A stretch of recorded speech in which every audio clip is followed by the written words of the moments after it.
history comes alive when the Queen of Belgium whips out her jewelry. Whether on the seas, in the sky, or on the slopes, the Belgian royals are living it up in style all the time. Life in a royal residence can appear absolutely mind-boggling to outsiders. Belgium's King Philippe and Queen Mathilde live in the magnificent castle of Laken, which is situated on the royal domain of Laken, a park that's full of opulent gardens and architecture. With its distinctive large dome and pillars in the front, the castle of Laken was built between 1782 and 1784 for the governors of the Habsburg in the Netherlands. The beautiful conservatory complex was constructed in the gardens under the direction of King Leopold II. These gardens and 2 additional side wings were added to the castle by Leopold later on, thus offering an even more imposing look. King Philippe's offices and staff reside at the Royal Palace of Brussels. He conducts a majority of his work there, including having audiences with politicians and other foreign royals, or whoever else has important matters to discuss. The Belgian monarch can play a key role in mediating constitutional crises. Princess Elizabeth of Belgium is the Duchess of Brabant and heir to the throne. She has set an inspiring example by pursuing her education at Oxford University in England with a 3-year course in history and politics. The royal palace shared breathtaking photos of Elizabeth amidst the iconic landscapes of Oxford, including the front quad, library, and a cafe where she enjoyed a cup of coffee. Her experiences there will undoubtedly contribute to her role as the first woman poised to ascend to the head of state in Belgium, and she's following in the footsteps of her father, King Philippe, as he also attended Oxford. Oxford's prestigious reputation can be attributed to several factors, including consistently ranking among the top universities globally for academic excellence, along with its history of royal attendance. Its notable royal alumni include such monarchs as Edward VII and Edward VIII of the United Kingdom, King Abdullah II of Jordan, and Emperor Naruhito of Japan. When you think of a typical royal family vacation, you probably imagine posh ski resorts with giant fireplaces, fancy hot chocolate, and fluffy snow falling on perfectly coiffed heads. And that's pretty much completely accurate when it comes to the Belgian royals. Every February, King Philippe and Queen Mathilde take their 4 kids to a ski resort in Verbier, Switzerland for an annual winter break during the half-term holidays. They do pose for photographers, but the trip also gives them time to relax away from official duties. As for summer holidays, the family tends to stay somewhere in Belgium first before jetting off elsewhere. They're frequent guests on the island of Ile-Dieu, which is located off the western coast of France. They reportedly enjoy kite surfing, cycling, and shopping during their stay, and they even bought a house there in 2019 after having previously stayed at a rental property. And in August 2018, they visited Armenia on a 4-day excursion for a wine tasting tour. Then in August 2022, they took a ferry in Croatia, where they visited Millet Island. The Belgian royals' lavish lifestyle is on full display during their grand state banquets and ceremonies, which serve as a testament to their elegance and prominence on the international stage. Led by King Philippe and Queen Mathilde, they play a vital role in representing their country abroad. This includes participating in events such as state visits, trade missions, and international diplomatic engagements. At the Brussels Palace, King Philippe presented the Chinese leader with the Order of Leopold.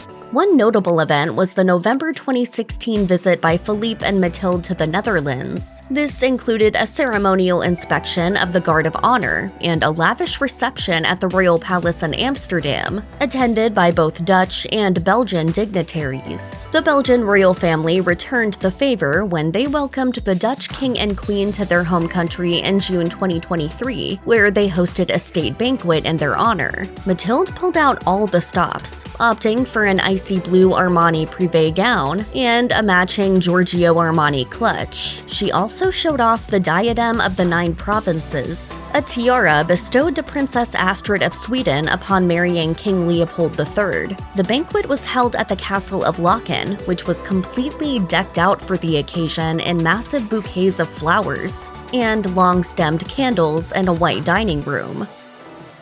Queen Mathilde is known as a style icon thanks to her impeccable fashion choices and a remarkable heirloom jewelry collection that symbolizes her family's affluence. With elegance as her hallmark, she often graces public events and formal gatherings in refined attire. Mathilde's jewelry collection adds a touch of grandeur to her ensembles. It includes exquisite pieces passed down through generations. Adorned with precious gemstones and intricate craftsmanship, these heirlooms are symbols of the royal family's long history. One notable piece is Mathilde's pair of diamond fringe earrings, which have become staples in her collection. They feature a 5-stranded fringed tassel hanging from a circular stud with a design that's a harmonious blend of classic style and contemporary flair. During a 3-day trip to Greece along with her husband in 2022, Mathilde donned Queen Fabiola's diamond fringe brooch, which has been part of the Belgian royal collection for over 40 years. Strikingly, she decided to wear it in her hair, whereas she'd previously worn it on her dress at a wedding in Monaco in 2011.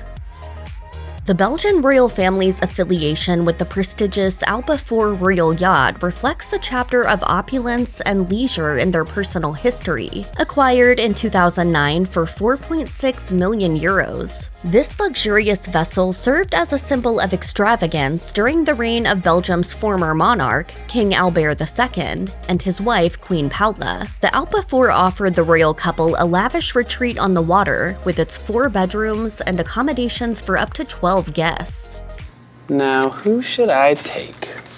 But in 2021, the story took a turn as the Alpe 4 was put up for sale, thereby marking the end of its era as a royal asset. The decision to sell was a significant development, representing a shift in the royal family's priorities, or perhaps a reflection of changing times. The sale also offered an opportunity for one fortunate buyer to own a piece of royal history, as it was listed for approximately 2 million euros. The journey of the Alpe 4 provides a glimpse into the changing dynamics of royal lifestyles and asset management. While it may have sailed away from the Belgians, its legacy as a symbol of affluence and leisure still remains etched in the country's history.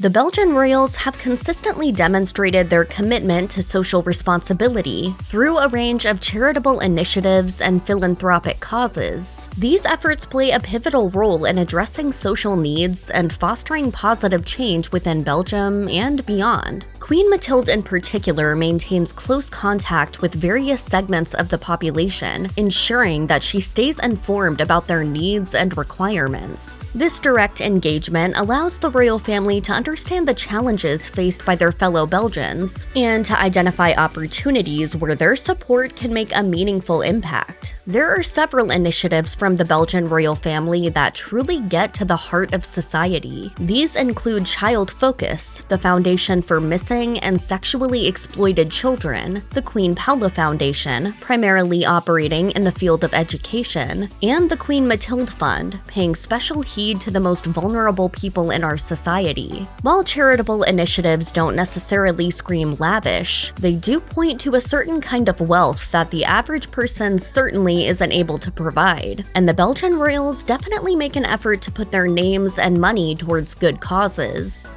I hope that daydream will become reality in the future. The Belgian royal family's commitment to refined aesthetics is vividly demonstrated through the meticulously designed gardens gracing their estates. One notable example is the royal greenhouses in Laeken, which showcase their appreciation for horticulture. Designed in 1873 by architect Alphonse Bella, these greenhouses were envisioned as a complement to the classical-style castle of Laeken. Today, they stand as a testament to Belgium's living history. The royal greenhouses also offer a window into the royal family's devotion to preserving their heritage while embracing the beauty of nature. With a wide array array of plant species from around the world, they serve as a tranquil oasis that harmoniously blends art, architecture, and horticulture. Visitors to these palatial gardens can experience firsthand the royal family's penchant for elegance and appreciation of nature's wonders. The meticulous planning and cultivation of these estates reflect their commitment to maintaining a refined and aesthetically pleasing environment. The Winter Garden is the massive dome in the center, but the entire complex consists of the Congo greenhouse, the Diana greenhouse, the Palm greenhouse, and the Embarcadère greenhouse, all of which take up a stunning 6.2 acres.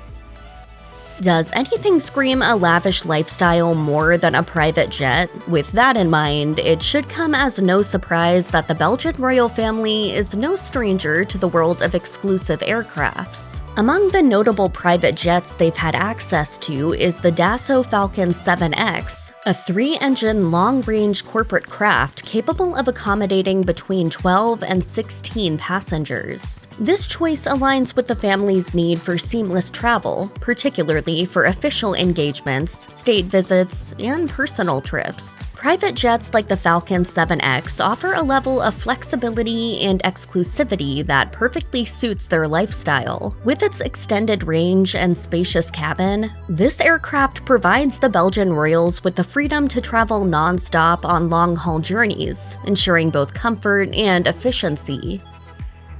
The Belgian royal family's long history of wealth and privilege can be traced back to the dynasty founded by Leopold I in the 19th century. His son, Leopold II in particular, amassed a significant fortune through his involvement with the Belgian Congo. Although the monarchy's role is primarily ceremonial nowadays, it still receives substantial financial support from the government, with taxpayer funds allocated for royal expenses. In 2013, retired Belgian King Albert II faced some financial challenges as he tried to manage his expenses with an annual royal pension of $1.2 million. Royal fever has gripped Belgium after King Albert II made the surprise announcement that he's to abdicate. After Albert abdicated the throne, he passed on the $15 million stipend that would go to his successor, his son Philippe. Albert reportedly requested a larger allowance from the government, but his request was denied. Of course, that didn't stop him from asking the government to also cover the expenses and upkeep for his castle residence, as well as his yacht. The whole fiasco led to a major public debate about the finances of the monarchy, especially considering the struggles of the government and average Belgian citizens. Paul van den Driessen of the anti-monarchy party reportedly said at the time, "I don't think the king will have to eat a sandwich less without a pension raise." The wedding of Queen Mathilde and King Philippe of Belgium was a lavish affair that captivated the world around the turn of the 21st century. It took place on December 4th, 1999, and was unmistakably marked by grandeur. The union was a significant event in European history, as it meant the ascent of Philippe to the throne as the 7th king of the Belgians. The ceremony thus had to reflect the importance of this momentous transition. The couple's backgrounds also played a role in the lavishness. Mathilde came from Belgian nobility, as her mother was a countess, while Philippe was already the heir to the throne. Their wedding was a union of two prominent families, which naturally led to a grand celebration. The ceremony was held in the capital city of Brussels, at the Cathedral of St. Michael and St. Gudula, a stunning Gothic church. The bride wore an exquisite wedding gown by Edward Vermeulen, and the train was an astounding 15 feet. Her something borrowed was a 120-year-old veil loaned from Queen Paula, who wore it on her own wedding day. At the reception, which took place at the castle of Laeken, 750 guests dined on lobster and venison, as well as a dessert of chocolate gâteau.